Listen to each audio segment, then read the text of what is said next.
Welcome back to Simplify Your Small Business. David Wolf here, as always, with Melanie Rembrandt, the small business PR expert. Hey, Melanie. Hi, David. How are you today? I'm doing fabulous. Great to be back with you. We had a little production hiatus, and it's good to be kind of back in the groove.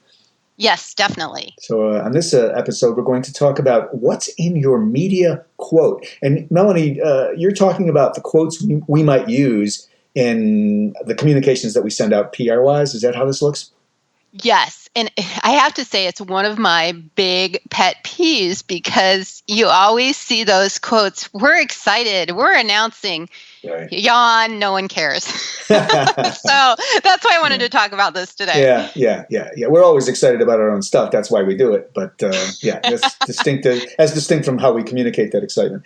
All right. So I'll just kind of tease these out, and then you can fill in the blanks as we always do. The first is provide value. Exactly. And as I mentioned, a lot of press releases out there from huge organizations and very well-known companies are always saying, our CEO is thrilled to have this new product we're excited about. Of course you are. Otherwise, you wouldn't send out a press release.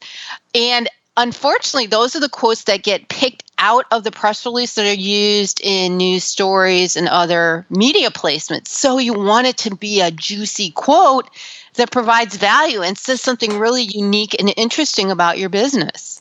Excellent. And here's an area, the next point is to add SEO keywords. I know you're huge on this, and I'm constantly learning from you about this subject. How does this fold into the quote stuff?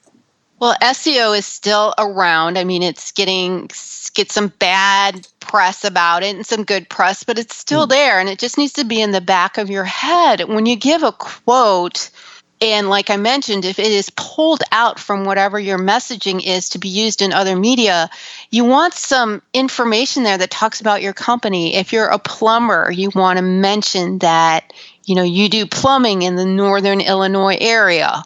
If you make a specific kind of product, you want to mention that product. Whatever, you would think about your target audience looking for online, what words are they going to use? Think about inserting those words into your quotes. Of course, you want them to sound natural, but it's just something to keep in the back of your head. It doesn't have to be this technical mumbo jumbo of SEO.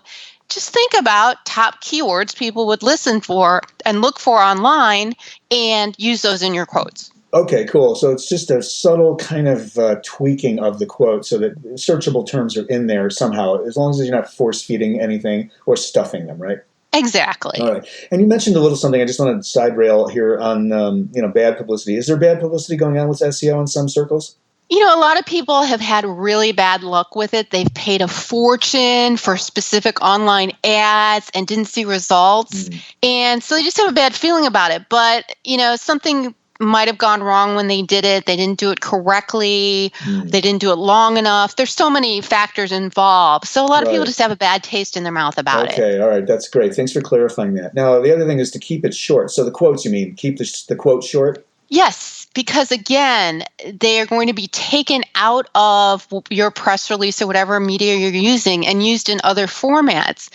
And you want them to be short and succinct and get the point across. You don't want to go off about how you're so thrilled about this new product and why it's wonderful and so helped you. Think about it being a little headline or something you might see on the cover of a magazine, something like that. Right, beautiful. All right, so think in terms of headlines, short, concise copy that pops. And finally, consider who is giving you the quote. So unpack this one for us. Yes. You really want to try to have the small business owner, the CEO, someone who is important at your organization in making decisions. Okay. People do not want to hear from your marketing director or the publicist because right away in the back of their head they think, ooh, how are they spinning this information? Whenever possible, you want to have it from the business founder. Okay, very good. Melanie Rembrandt, the genius of small business PR expertise, and great to be back with you again on this episode of Simplify Your Small Business, RembrandtWrites.com, and I'm at podcastandradio.com. You can also find the audiobook part of what we do at audiobooksolution.com. Melanie, thanks. We'll see you next time. Thank you so much, David. Make it a great day, everyone.